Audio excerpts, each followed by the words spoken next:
Student BSc first year में हमारा topic mutation चल रहा था। म्यूटेशन में हमने आपको यहाँ पर जीन म्यूटेशन के कारण बता दिए थे जीन मैपिंग में, ठीक है। और यहाँ पर हमारे अब हम आपको मुलर की CLB विधि बताने वाले हैं। CLB मेथड्स के बाद मुलर की विधि में कैसे म्यूटेशन का कारक होते हैं, किस प्रकार से ये विधि को दिया गया है। तो प्रसिद्ध वैज्ञानिक H.J. मुलर ने 1927 में ड्रोसोफिला नामक मक्खी पर महत्वपूर्ण कार्य किए हैं।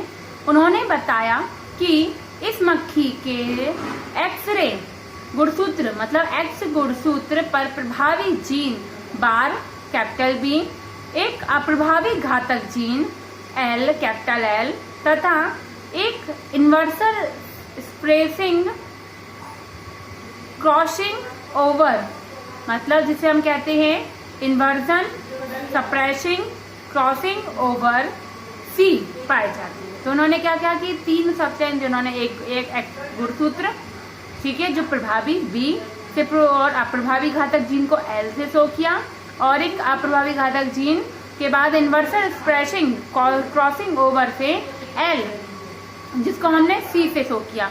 तो यहाँ पर B, L और C से हमने यहाँ पर ये सब उसमें पाए जाते हैं गुणसूत्र। अतः यह गुणसूत्र CLB गुणसूत्र कहलाता है। ये गुणसूत्र क्या कहलाता है? CLB गुणसूत्र कहलाता है। अब आपको समझ में आया CLB क्यों बोला? क्योंकि तीनों प्रकार के गुणसूत्र, तीनों प्रकार की सब्सटेंस हमने कहाँ पाए हैं? ड्रोसोफिला मक्खी में पाए गए हैं, इसलिए इसको CLB मेथड कहा गया। और CLB क्रोमोसोम्स कहलाते हैं ये एक प्रकार के। जब यह CLB गुणसूत्र नर मक्खियों में उपस्थित होते हैं तो वे मर जाती हैं। और नर मक्खियों में अगर ये उपस्थित होते हैं तो नर मक्खियां क्या होती हैं? मर जाती हैं। और प्रयोग में ली गई मादा मक्खियों का गुणसूत्र सामान्य था, जबकि प्रयोग में जो लिया था ये हमने मादा मक्खी, उसका गुणसूत्र कैसा था? जनरल था, सामान्य था। प्रयोग में ली गई मादा मक्खियों के गुणसूत्र के बाद हमने ये स्पष्ट करा कि इस विषम युग्मजी मतलब हेट्रोजाइगस मादा का संकरण विकिरणीकृत नर द्वारा किया गया है, क्योंकि संक्रमण किससे फैलेगा? नर द्वारा, जिससे CLB गुणसूत्र वाले नर संतति की मृत्यु हो जाती है। और जो CLB गुणसूत्र वाले नर संतति है, जो नई डॉटर संतति बनेंगी, वो क्या होंगी? उसकी डेथ हो जाएगी। तो CLB मादा को लंबी आंखों के लक्षण द्वारा पहचाना जा सकता है। और हम उसको किस कैरेक्टर द्वारा? लंबी आंखों के लक्षण से हम पहचान सकते हैं, ठीक है। तथा अब वो क्या कह रहे हैं? इसकी संतति के बाद CLB मादा को मादा ड्रोसोफिला मक्खियों का संकरण सामान्य नर मक्खी से कराया जाता है। अब ड्रोसोफिला की किससे मक्खी से? उन्होंने संकरण सामान्य नर मक्खी से कराया, तो इनमें प्राप्त संततियों में 50% नर मक्खियों की CLB गुणसूत्र उपस्थित होने के कारण मृत्यु हो जाती है, क्योंकि हमने उस संकरित से उसका क्रॉस कराया था और अब नॉर्मल हमने उससे कराया, फिर भी हमें ऐसे लक्षण प्राप्त हुए। तो क्योंकि वो पहले संक्रमित था, और उसके बाद उसकी जो नई जनरेशन बनी वो उसकी क्या होती है? संततियों की डेथ हो जाती है। तथा बची हुई शेष 50% नर मक्खियों के विकिरणीकृत इरिडिएशन जिसे हम कहते हैं X गुणसूत्र के फलस्वरूप प्रेरित उत्प्रेरक दिखाई दे भी सकते हैं। प्रेरित उत्परिवर्तन इसमें दिखाई दे सकते हैं। कुछ परिवर्तन आ सकते हैं कि वो सही हो सकती है, उनकी डेथ ना हो 50% की, क्योंकि 50% की डेथ हो जाती है, ठीक है। और यदि शेष 50% नर मक्खियों में घातक प्रेरित उत्परिवर्तन होता है तो उनकी मृत्यु हो जाएगी। तो क्या होगा? उनकी मृत्यु हो जाएगी।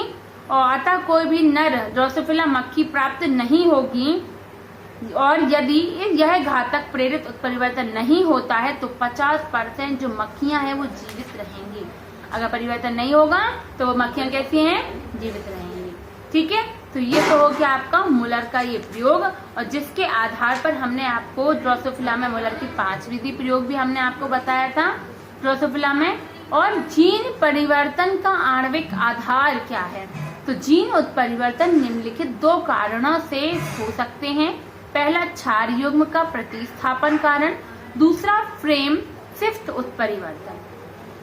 तो क्षार युग्म तो आप सभी जानते हैं, एडेनिन, ग्वानिन, साइटोसिन, यूरेसिल, ये सब क्या है, क्षार होते हैं।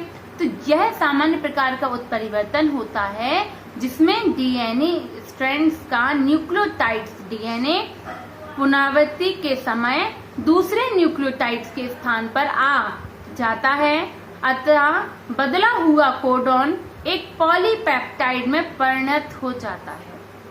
किसमें? क्योंकि एक चेन बना लेंगे वो, और वो पॉलीपेप्टाइड की चेन कहलाती है, जिसमें एक एकल अमीनो अम्ल ही प्रतिस्थापित होता है। एक एकल अमीनो अम्ल ही इसमें क्या होता है, प्रतिस्थापित होता है, जिसको वो स्थापित कर देता है। जैसे हम प्रतिस्थापित होने के पश्चात फ्रेम कैसा रहेगा, मान लीजिए C, capital C8T, G8T, C8T, G8T, C8T, G8T ऐसे करके हमने बना लिया। दूसरा एक प्रतिस्थापित करके हम क्या कर सकते, C8T, G8T, CGT, तो मतलब उसके जस्ट अपोजिट G8T। तो इसमें A तथा का प्रतिस्थापन G द्वारा हो गया है, तो A के स्थान पे क्या आ गया, G आ जाता है। ठीक है, तो इस प्रकार से क्षार युग्म प्रतिस्थापन यहाँ पर शो कर दिया उन्होंने।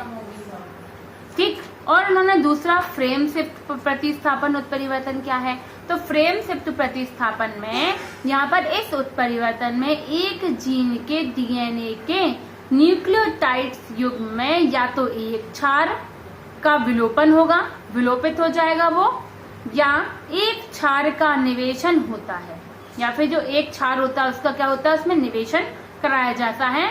इंदर्शन मतलब किसी में निवेशित कराना, उसमें इंजर्ट करा देना उसको।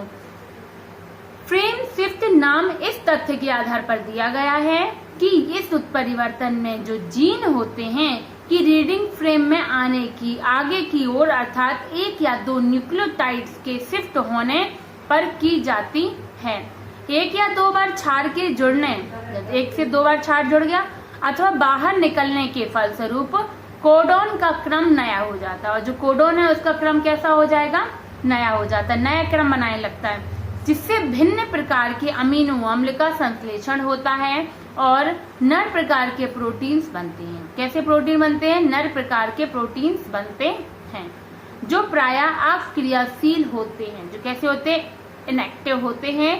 3 न्यूक्लियोटाइड्स द्वारा रीडिंग फ्रेम में परिवर्तन होने से सामान्य प्रोटीन का निर्माण होता है, जिसमें केवल एक अमीनो अम्ल अनुपस्थित या अतिरिक्त होता है, जिसमें एक अमीनो अम्ल या अतिरिक्त अमीनो अम्ल यहाँ पर होता है। ठीक है, तो आई होप आपको क्लियर होगा कि मोलर का प्रयोग से अगर आपको मोलर का पूछा जाए तो मोलर के मोलर की CLB विधि, तो मोलर की CLB विधि आप बता सकते हैं, और एजिंग वगैरह मैंने आपको बता दिया था, और साथ ही साथ जीन परिवर्तन के आणविक आधार क्या है, तो क्षार युग्म प्रतिस्थापन है, और दूसरा है फ्रेम शिफ्ट उत्परिवर्तन। ठीक है, इनके आधार पर ही मोलर के ये प्रयोग दिए गए। ठीक है स्टूडेंट, तो आज के लिए इतना ही, नेक्स्ट वीडियो में मैं आपको आगे का बताऊंगी। Thank you.